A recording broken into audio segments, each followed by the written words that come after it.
n'était pas dangereux. Pourquoi? Le juge a considéré qu'il n'était pas dangereux.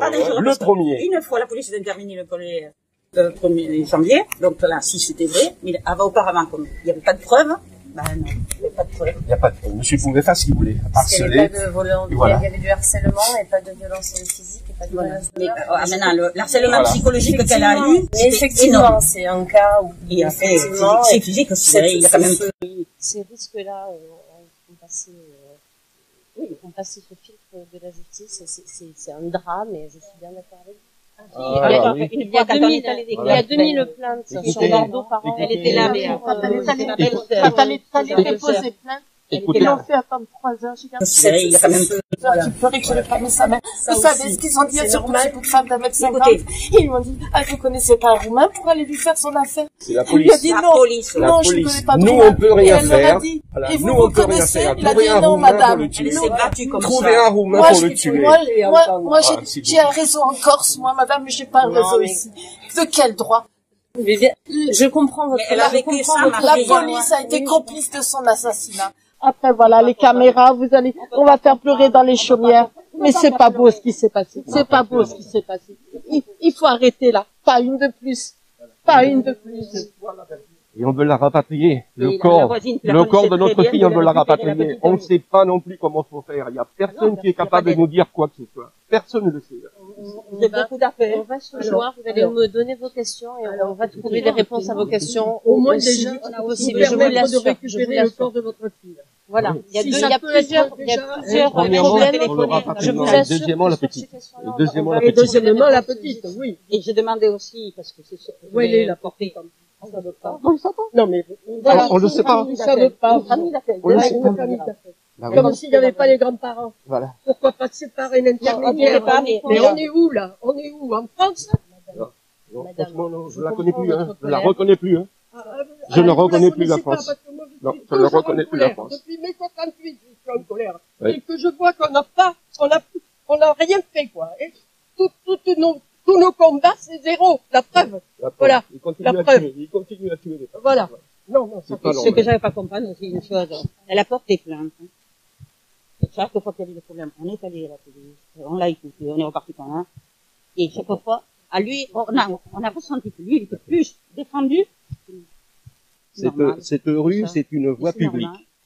À Bordeaux, il y a 10 000 voies publiques. À Mérignac, il y a 10 000 voies publiques. Il fallait qu'il passe par là. Parce qu'il avait tout le droit pour nous narguer, pour harceler et pour se moquer de nous. Il allait à l'école, il lui a levé pendant son anniversaire, il a pas eu le droit. On a déjà eu à Mérignac un problème à peu près similaire avec des difficultés au niveau des rouages police-justice. Ça se répète encore là. Qu'est-ce que il va falloir faire au moins au niveau local? Qu'est-ce qu'on pourrait faire? Est-ce que il y aurait la possibilité de mettre en place des dispositifs d'hébergement d'urgence pour les femmes qui sont en danger imminent comme ça? Qu'est-ce que vous comptez faire au niveau de la préfecture? Qu'est-ce que la mairie a prévu de faire aussi? Est-ce que vous pouvez nous dire un mot sur ça? Moi, je suis députée de la circonscription.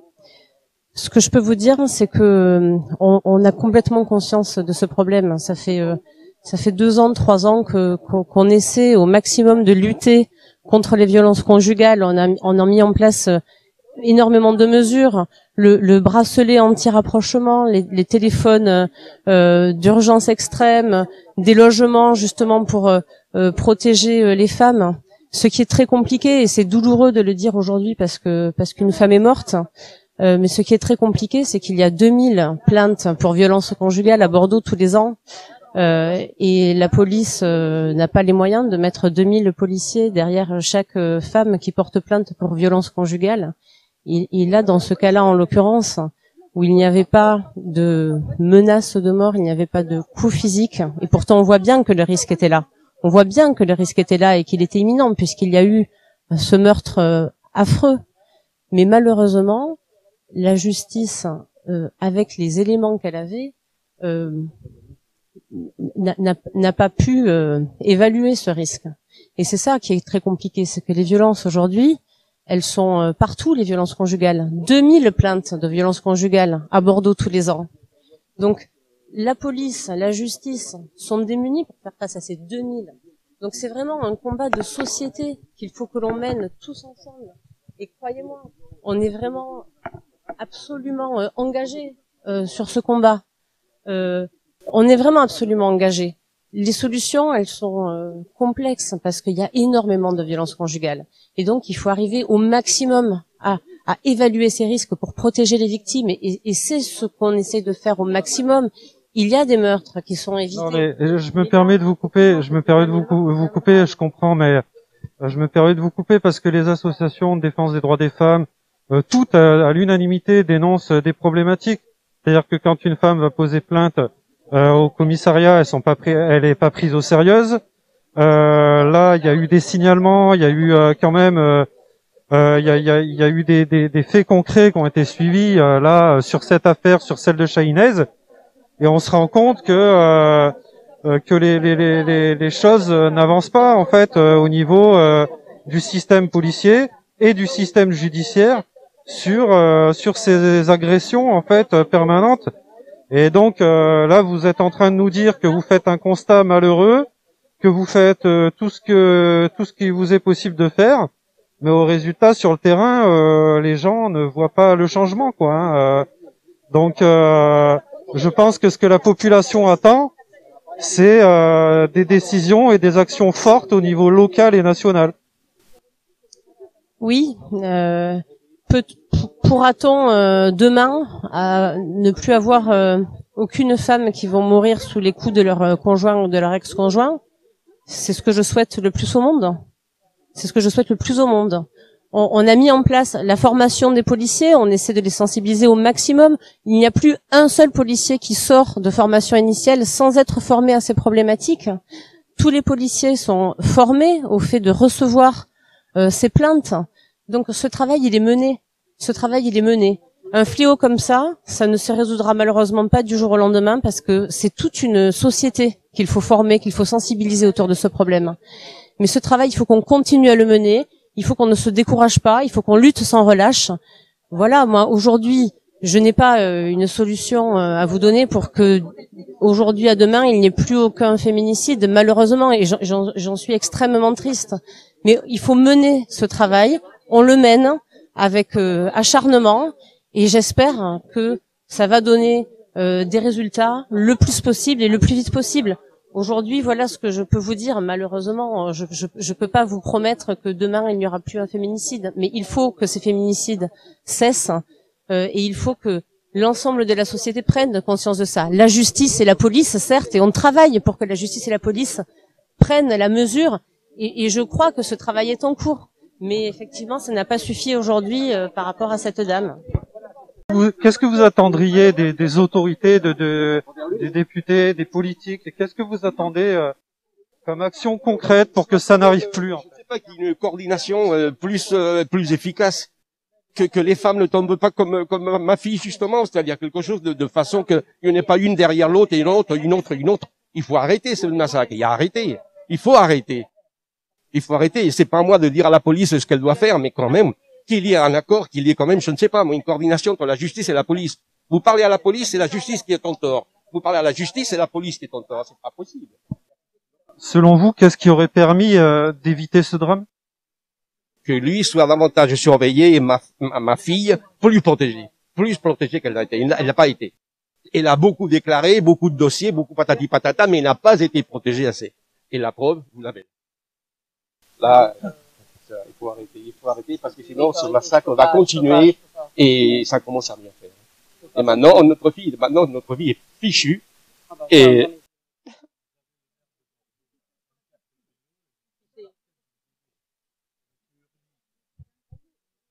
vous me direz c'est pas ça, mais je sais bien.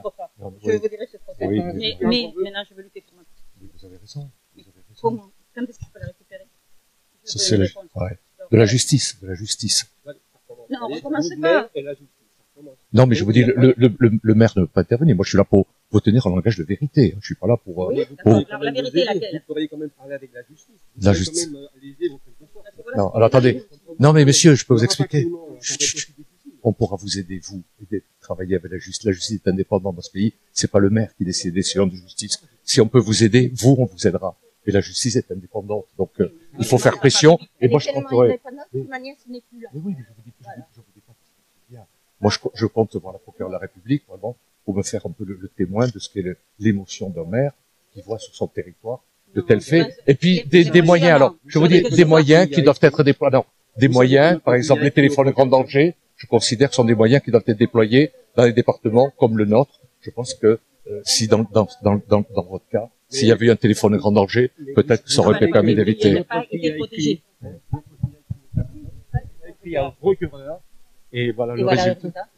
Voilà le résultat. Je suis ni le président, ni le maire. Oui, j'ai des enfants. J'ai des enfants. Moi, je mets normal d'écusson. Vous pouvez pas comprendre. Je comprends votre colère. Je comprends votre colère. Voilà, on ne sait pas où elle est. La petite de Sandra. Et vous savez pas comme la petite. Voilà, c'est ça. Mais non, mais je suis le protocole. C'est le protocole. C'est la justice. Non, mais vous avez intérêt à vous adresser aux bons interlocuteurs. Enfin, je vous le dis, on est dans un état de droit, ce sont les bons interlocuteurs. Elle est plus là, parce que ma nièce. Je vous dis pas l'inverse. Mais je comprends. Il a été plus protégé, lui, qu'elle. Alors, dites-nous, la justice, donnez davantage. Non mais Monsieur Urmic, la question en fait elle est simple, c'est qu'est-ce que la mairie peut faire, parce qu'on voit bien que les numéros d'urgence ça suffit pas. On voit bien qu'il y a des communes où les commissariats sont fermés à 18h et il est demandé aux femmes en danger d'appuyer sur un bouton puis d'attendre qu'on veuille bien leur répondre. Il y a certaines communes qui ont mis en place des dispositifs de logement d'urgence pour les femmes qui sont en danger. Il y a des communes qui l'ont fait. Ici à Bordeaux, on est plus sur des expulsions de personnes qui sont dans la précarité et notamment des femmes et notamment des femmes qui sont en danger aussi. Donc on vais vous répondre à condition, monsieur, que vous fassiez l'effort de ne pas tout mélanger. Aujourd'hui, il y a une vraie souffrance de la part d'une famille. Moi, je suis venu pour leur témoigner toute la compassion de la ville de Bordeaux et la façon dont nous aidons, nous, à notre façon, les femmes qui sont dans cette situation. On aide déjà, si vous le savez, les structures qui s'occupent actuellement d'hébergement d'urgence des femmes qui sont dans cette situation-là, c'est-à-dire des femmes battues. La mairie de Bordeaux est déjà très mobilisée à travers le soutien qu'elle apporte à la PAFED et à d'autres structures. C'est ça notre rôle de mairie. Notre rôle de mairie n'est pas de se substituer à l'État.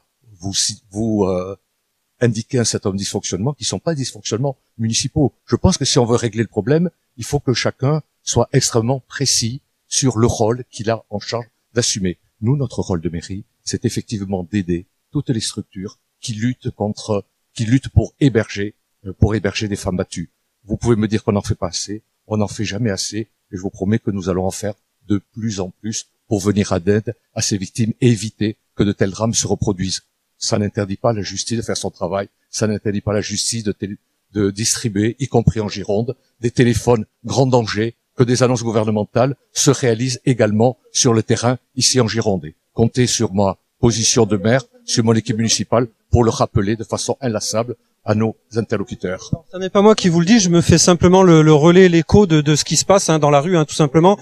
Et donc après vous répondez comme vous voulez, mais simplement quand je vous parle aussi de personnes précaires, c'est parce qu'il y a des femmes qui sont en danger et qui se retrouvent à la rue, et il y a des problèmes de logement en fait sur Bordeaux, et notamment de logement d'urgence pour les femmes qui sont en danger imminent.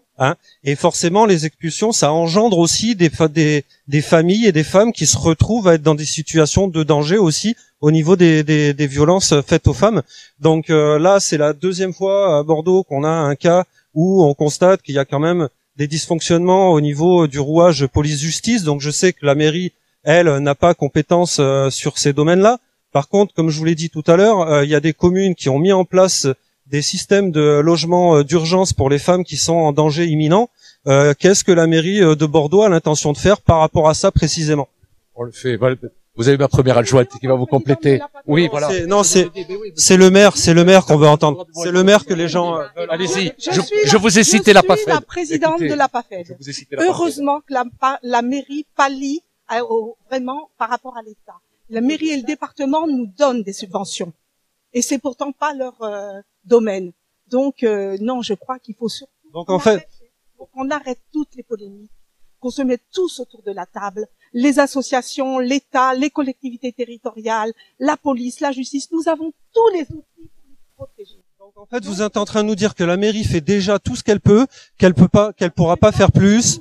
Non mais je sais pas, j'ai posé une question précise qui avec eux justement pour qu'elle fasse plus. J'ai posé une question précise que les gens attendent une réponse et la réponse pour l'instant elle est pas donnée quoi. Non, monsieur, on a ouvert le centre Gisèle Halimi avenue Thiers à Bordeaux avec l'aide de la mairie de Bordeaux pour l'écoute, le centre d'accueil et d'écoute des femmes le 15 juin. Voilà, mais moi je vous parlais de logement d'urgence pour les femmes en danger. Vous parlez pas de centre d'écoute?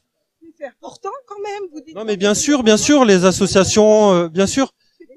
Mais et donc les logements d'urgence pour les femmes en danger, est-ce que c'est moins important? Non, c'est très important. La mairie nous a donné des places d'hôtel exactement pour qu'on mette les femmes, qu'on les protège pendant le confinement.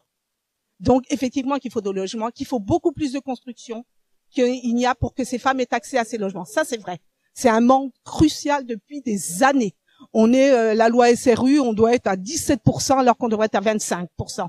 Et là, c'est quand même plusieurs personnes qui sont autour, pas que les collectivités. Donc je réitère ma question. Quel est le projet de la mairie en termes de logement d'urgence pour les familles précaires et pour les femmes en danger? Je ne suis pas à la mairie, donc je ne peux pas vous répondre, mais on travaille avec eux là-dessus pour effectivement avoir des appartements. Et on aura bien compris que le maire aura préféré vous laisser la parole et vous n'avez pas la réponse. Pas du tout. Non, vous exagérez. Vous exagérez. Une question précise, il s'est écarté, il vous a laissé prendre la parole. Mais il a raison, je suis président de la PAFED et il nous aide, alors je vous en prie. Vous pouvez présenter le président de la PAFED? Je suis la présidente de la PAFED, Catherine Abelos. C'est quoi la PAFED? La PAFED, c'est l'association qui reçoit des femmes victimes de violences conjugales avec leurs enfants. Voilà, très bien. Écoutez, on voit bien que donc le maire se retranche derrière votre association pour répondre à une question très précise sur la question des logements d'urgence pour les femmes en danger. Très mal, je trouve ça. Non, écoutez, on n'a toujours pas de réponse précise sur cette question-là.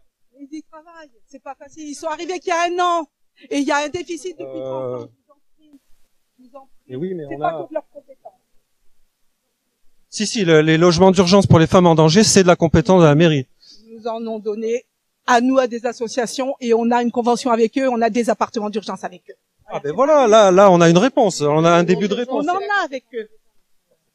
Je vous ai dit qu'il fallait à la compétence de l'État, je trouve ça formidable. Vous voyez, et en plus, je suis pas du tout encartée en quoi que ce soit. Alors, vous voyez, je vous réponds vraiment franchement. Non, mais c'est juste, comprenez que la population, elle est à flux tendu. C'est le deuxième féminicide horrible qu'on connaît là dans le coin. Les gens, ils attendent des réponses concrètes. Ils attendent pas qu'on leur dise oui, mais ça c'est pas de la compétence de la mairie, c'est de la compétence de l'État. Nous, ce qu'on attend, c'est des réponses concrètes. Qu'est-ce que la mairie va faire demain, clairement, concrètement? Monsieur, j'ai envie de vous dire, il faut qu'ils se mettent tous autour des tables. C'est pas qu'une seule compétence. C'est ça qu'il faut voir. Il faut vraiment que l'État, les associations, la justice, le département, les collectivités territoriales se mettent ensemble. Il ne faut pas en dire une personne coupable. Je trouve ça très grave. Vous comprenez? C'est ensemble qu'on va trouver des solutions. C'est pas une seule compétence. C'est pas vrai. C'est pas possible, ça. C'est pas possible. Hein. Je me suis occupée des personnes pendant 20 ans. Hein. J'ai été directrice des personnes précaires. Alors, vous savez, je parle quand même. Mais effectivement, faut que tous se mettent autour de la table. Il y en a marre. Là, je suis d'accord avec vous. Il y en a marre, quoi, de toujours renvoyer la balle aux uns et aux autres. Non. Soyons intelligents. Arrêtons les polémiques. Trouvons-nous autour de la table. Et on pourra trouver des solutions. On a les outils. Voilà, moi, vous savez, j'ai interpellé Marlène Schiappa au propos du Grenelle. Le Grenelle des violences faites aux femmes, c'était formidable. Sauf que ça accouchait d'une souris. On a des places ELT. On nous dit mettez les personnes en appartement sans accompagnement. Vous pensez ça? Eh ben, c'est de ça qu'il s'agit. Voilà. Merci. Il faut déployer en fait les téléphones grand danger. Le garde des Sceaux a annoncé 3000 téléphones grand danger après le féminicide de Mérignac et de Madame Chahinez Bouta. Donc on est passé de 24 téléphones grand danger à 35. Donc je pense que la marge en fait de progression peut être assez importante pour éviter que nous soyons encore endeuillés. Donc pour éviter que nous nous rassemblions devant le domicile en fait d'une femme victime en fait de féminicide, pour éviter qu'il y ait encore des orphelins. 3 la dernière fois. Aujourd'hui, en fait, une petite fille en fait de 4 ans. Il est temps, voilà, d'agir, que les services de justice se forment, que les services en fait de justice déploient les dispositifs qui ont été votés et mis en place par la loi Grenelle depuis 2019. On est réunis quasi en fait chaque mois avec les services de police, de gendarmerie, avec les services en fait de l'État et les services en fait de justice. Nous, on est une association en fait qui œuvrons quotidiennement pour accompagner les femmes victimes en fait de violences conjugales. C'est 1600 femmes que nous accompagnons chaque année sur le département en fait de la Gironde. Nous avons aujourd'hui en fait bien sûr besoin en fait de davantage en fait de moyens, d'être soutenus par les communes dans lesquelles nous sommes en fait installés, d'être soutenus en fait par les services de l'État. Mais avant tout, moi je pense qu'il faut regarder du côté de l'Espagne ce qui s'est passé après une mobilisation en fait sans précédent. Il y a eu en fait un parquet spécialisé sur les violences conjugales. Et je pense que ce qu'il faut faire et ce que nous pouvons essayer de faire et ce que monsieur le maire en fait de Bordeaux peut demander, c'est probablement qu'il y ait une expérimentation sur le parquet ici de Bordeaux, sur une justice spécifique pour lutter contre les violences conjugales, pour éviter que ces drames se reproduisent, pour éviter que nous ayons de nouveaux orphelins et orphelines, et parce que c'est insupportable, inacceptable, voilà, de se réunir, de se rassembler à chaque féminicide, sans pour autant que les moyens suivent en suivant. Bon, on arrive aujourd'hui encore à un 58e féminicide, donc une liste qui s'allonge particulièrement. Et qu'est-ce que vous dites des femmes que vous allez expulser dans les lieux de vie de l'Éclaircie et La Vie est Belle, où ce sont particulièrement des femmes, des familles et des enfants que vous allez mettre à la rue et dans la misère, et qui aujourd'hui en fait sont y compris victimes de précarisation. Ça fait à peu près un an, c'est un souci majeur. On est en train de tout faire pour reloger les personnes. Est-ce que vous voulez bien écouter ma réponse? Est-ce que vous voulez bien écouter ma réponse? Bon, alors, bon, voilà. Si vous voulez pas écouter ma réponse, c'est pas la peine, voilà. Merci, je vous remercie. Mais vous avez déjà prévu ces expulsions de manière répétitive. Si, parce que ce sont aussi des femmes qui sont en danger, des femmes qui sont en train de se faire soigner. Que toutes les villes fassent ce que la ville de Bordeaux est en train de faire depuis 6 mois pour tenter précisément de retrouver des logements. Nous, à travers notre centre communal d'action sociale, on a logé beaucoup de personnes parmi celles qui sont évoquées. J'aimerais que vous adressiez avec la même virulence à toutes les villes de la métropole. Et quand Madame la préfète Fabienne Gouccio est championne des expulsions. Voilà, bon, je vous ai répondu. Ça. Ouais, c'est pas le lieu de polémiquer. Mais en fait, vous venez rendre hommage à une femme qui s'est faite agresser, alors que vous-même, vous allez mettre des femmes à la rue, en fait. Vous-même, et vous avez le pouvoir de l'empêcher, puisque le bâtiment appartient au CCAS de Bordeaux. Vous avez le pouvoir d'arrêter ça, c'est votre bâtiment. Et le maire a signé avec la préfète. Non mais, madame, je suis d'accord pour en parler, mais pas aujourd'hui. Pas aujourd'hui. C'est pas très digne, si vous voulez mon sentiment, de tout mélanger. Voilà. Évitez de tout mélanger, madame. On vit aujourd'hui un véritable drame humain. Vous m'avez répondu à moi, en mon nom propre, que vous n'aviez pas la possibilité, que vous commenciez seulement à ressentir. Je peux finir ma phrase, s'il vous plaît? Pour nous soutenir, monsieur. Voilà. Je suis l'association Apartheid, la présidente, c'est pour nous soutenir. Ne vous inquiétez pas, une famille. J'ai écrit à monsieur le maire par mail en mon nom propre après l'exposition de la zone libre, et la seule réponse qu'il a su me dire ce jour-là, fin février 2021, c'est qu'il allait envisager de commencer le recensement des logements vacants, et qu'il n'était pas facile à faire, et qu'il n'était pas toujours possible de réquisitionner les logements vacants. Ça n'a rien à voir avec ce qu'il est en train de dire aujourd'hui. Donc, monsieur le maire retourne sa veste du côté qui l'arrange. Non, mais c'est pour ça. Ça va d'abord, mais c'est la réalité. Bon, ça va, monsieur, je vous ai répondu. Vous n'allez pas maintenant continuer à écouter les conversations privées. Non, mais c'est très bien. Merci, monsieur. Oui, mais c'est pas nous. Non, mais c'est pas nous. Peut être en lien avec justement l'État et faire vraiment redescendre des effectifs de police, former des enseignants, former des médecins spécialisés à la reconnaissance des marques de violence conjugale. Dans cette affaire, il faut que chacun fasse son boulot. Et les points que vous évoquez ressortent des obligations qui relèvent de l'État. Le maire doit s'en soucier, le maire doit faire pression sur l'État pour que l'État assume ses responsabilités, Mais le maire d'une ville, quelle qu'elle soit, ne peut pas faire le job à la place de l'État. Donc, les questions que vous posez sont légitimes, mais je suis pas le bon interlocuteur. Les bracelets électroniques, exactement. Exactement. Tout ce que j'ai entendu, notamment aujourd'hui, je peux vous dire. Et on soutient des associations, en fait, qui oui. aident ces femmes, et qui les aident aussi dans un parcours de réinsertion pour sortir de cette violence. Mais l'hébergement d'urgence, c'est vraiment un dispositif et une compétence de l'État sur lesquels nous essayons, et nous l'avons fait pendant le confinement, d'apporter un soutien, mais qui reste ponctuel par rapport à notre domaine de compétences. Après, on l'a fait. Mais le besoin est immense, si vous voulez. On le sait. Ouais. En fait, le besoin est, l'apport que vous apportez aux associations est essentiel. Hein. Franchement, déjà si toutes les mairies, les communes, je veux dire, heureusement qu'on a les associations et du coup les régions, les départements, les maires, etc. qui portent les associations. Je sais pas comment c'est dans votre ville, mais c'est vrai qu'à Bordeaux, on a la chance d'avoir un tissu associatif qui est particulièrement réactif, heureusement, par rapport à ces situations dramatiques et par rapport à l'hébergement d'urgence. Et nous, notre rôle, comme vient de le dire Claudine Bichet, c'est précisément de les aider. Même s'il s'agit d'une compétence de l'État, concrètement, nous ne pouvons pas rester insensibles à ces besoins. Oui. Et on n'a pas les moyens, malheureusement, on n'a pas en tant que ville les moyens d'accompagner. Non. Et on est très sollicité pour l'hébergement, je dirais en général, vous voyez. Le problème d'hébergement dans cette ville, c'est qu'ils sont évidents, et la ville est très sollicitée et doit essayer de répondre avec équité à toutes les demandes qui nous sont présentées. En fait, sur France 3, il y a eu une émission qui a été consacrée aux violences faites aux femmes, et il y a un gendarme qui a témoigné que, en fait, dans la commune, dans le secteur dans lequel il exerce, la mairie a mis en place tout un dispositif à la fois de logement d'urgence pour les femmes en danger imminent, mais aussi au niveau de la gendarmerie, du commissariat.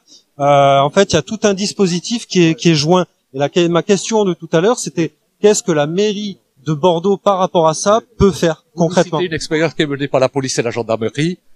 Je ne peux pas répondre au nom de la police et la gendarmerie. C'est pas une expérience de la police et de la gendarmerie, c'est la mairie. Mais la mairie actuellement est très mobilisée pour aider toutes les structures en matière d'hébergement d'urgence. Nous le faisons. C'est pas parce qu'on n'a pas vu un reportage sur France 3 qui concernait la ville de Bordeaux que ça n'existe pas à la ville de Bordeaux. Ça existe aussi à la ville de Bordeaux. Nous déployons des moyens importants pour répondre à ces demandes importantes en matière d'hébergement d'urgence. Donc, nous le faisons. Peut-être que France 3 un jour fera un reportage là-dessus et que vous le verrez. Donc, ça vous évitera de me reposer la question une prochaine fois. Non, mais c'était juste, vous avez enfin répondu à la question que je pose depuis tout à l'heure. Donc, voilà, je vous remercie. C'est moins polémique que celle de tout à l'heure. Voilà. Elle était simple, c'est est-ce que la mairie de Bordeaux met en place des dispositifs de logement d'urgence pour les femmes en danger? Voilà, elle le fait. D'accord, c'est noté. Merci.